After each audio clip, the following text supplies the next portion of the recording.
सप्तपञ्चाशत् सर्गः उत्तरतीरप्राप्तिः। स चन्द्रकुमुदं रम्यं सार्ककारण्डवं शुभं शिष्यश्रवणकादम्बम् अभ्रशैवालशाद्बलं पुनर्वसुमहामीनं लोहिताङ्गमहाग्रहम् ऐरावतमहाद्वीपं स्वातिहंसविलोलितं वातसङ्घातजालोर्मि चन्द्रांशु शिशिराम्बुमत् भुजंग यक्ष गंधर्व प्रबुद्ध कमलोत्पलम हनुमान मारुत गते महान्नौरिव सागरम अप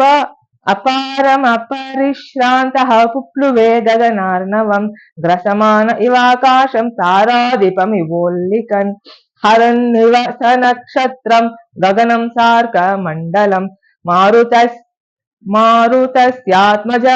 श्रीमान् कपिर्व्योमचरो महान् हनुमामेघजालानि विकर्षन्निव गच्छति पाण्डरारुणवर्णानि नीलमञ्जिष्टकानि च हरितारुणवर्णानि महाभ्राणि च काशिरे स तं देशमनुप्राप्तः सुहृद्दर्शनलालसः ननाद हरिशार्दूलो लाङ्गूलं चाप्यकम्पयत् प्रविशन्नभ्रजालानि निष्पतंश्च पुनः पुनः प्रच्छन्नश्च प्रकाशश्च चन्द्रमा इव लक्ष्यते विविधाभ्रघनापन्न गोचरो धवलाम्बरः दृश्यादृश्यतनुर्वीरस् तथा चन्द्रायतेऽम्बरे तार्क्ष्यायमाणो गगने बभासे वायुनन्दनः धारयन्मेघवृन्दानि निष्पतंश्च पुनः पुनः नदन्नादेन महता मेघस्वनमहास्वनः प्रवरान् राक्षसान् हत्वा नाम विश्राव्य चात्मनः आकुलां नगरीं कृत्वा व्यथयित्वा च रावणम् अर्दयित्वा बलवरं वैदेहीमभिवाद्य च आजगाम महातेजाः पुनर्मध्येन सागरम् पर्वतेन्द्रं सुनाभं अनुसम्प्राप्तः समालोक्य महागिरिं महेन्द्रं मेघसङ्काशं ननाद हरिपुङ्गवः स पूरयामास कपिर्दिशो दशसमसः ननाद हरिशार्दूलो लाङ्गूलं चाप्यकम्पयत् तस्य नान् अद्यमानस्य सुपर्णाचर्यशूरा वायुपुत्रदिदृक्षवः महतो वायुनुन्नस्य तोयदस्येव गर्जितं शुश्रुवुस्ते तदा घोषम् निशम्य नदतो नादं वानरास्ते समन्ततः बभूवुरुत्सुकाः सर्वे सर्वथा कृतकार्योऽसौ हनुमान्नात्र संशयः ह्यस्या कृतकार्यस्य नाद एवं विधोऽभवत् ते नगाग्राणि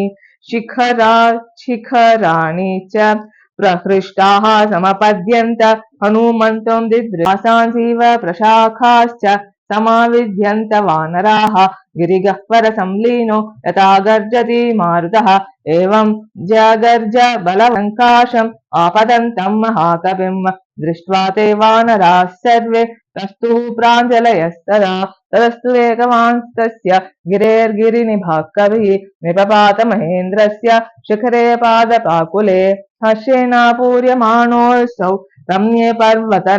निर्जरे छिन्न पक्ष इवाकाशात् पपात धरणीधरः ततस्ते प्रीतमनसः सर्वे वानरपुङ्गवाः हनुमन्तं महात्मानं परिवार्योपदस्थिरे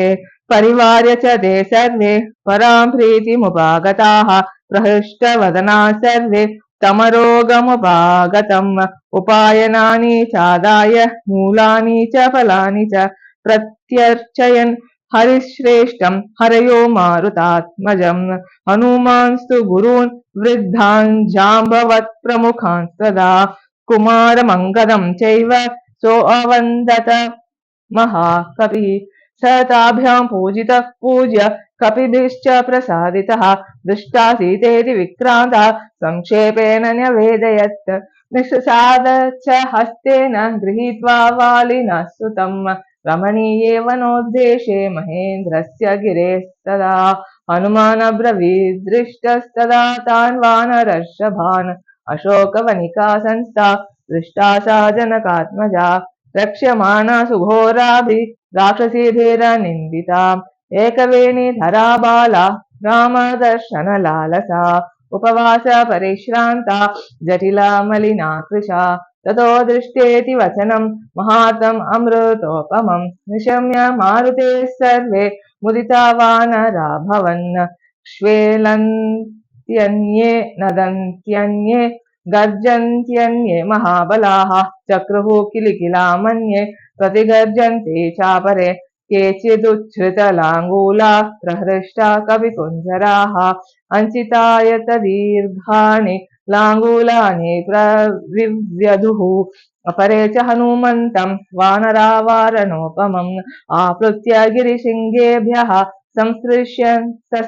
संस्पृशन्ति स्म हर्षिताः उक्तवाक्यं हनुमन्तम् अङ्गदस्तम् अथाब्रवीत् सर्वेषां हरिवीराणां मध्ये वाचमनुत्तमम् सत्त्वे वीर्येण ते कश्चित् समो वा नर विद्यते यदवप्लुत्य विस्तीर्णं सागरं पुनरागतः अहो स्वामिनि ते भक्तिरहो वीर्यमहो धृतिः दृष्ट्या दृष्टा त्वया देवी रामपत्नी यशस्विनी दृष्ट्या त्यक्षति काकुत्स्था शोकं सीतावियोगजम् तदो अङ्गदं हनुमन्तं जाम्बवन्तं च वानराः परिवार्य प्रमुदिता भेजिरे विपुलाः शिलाः श्रोतुकामा समुद्रस्य लङ्घनं वानरोत्तमाः दर्शनं चापि लङ्काया सीताया रावणस्य च तस्तुः प्राञ्जलयः सर्वे हनुमद्वदनोन्मुखाः तस्थौ तत्राङ्गदः श्रीमान् वानरैर्बहुभिर्वृतः उपास्यमानो विबुधैर्दिवि देवपतिर्यतां हनुमता कीर्तिमता यशस्विना तथाङ्गदेनाङ्गदबद्धबाहुना मुदा तदाध्यासितमुन्नतं महीधराग्रं ज्वलितं श्रियाभवत् इति श्रीमद् रामायणे सुन्दरकाण्डे 57 सर्गः।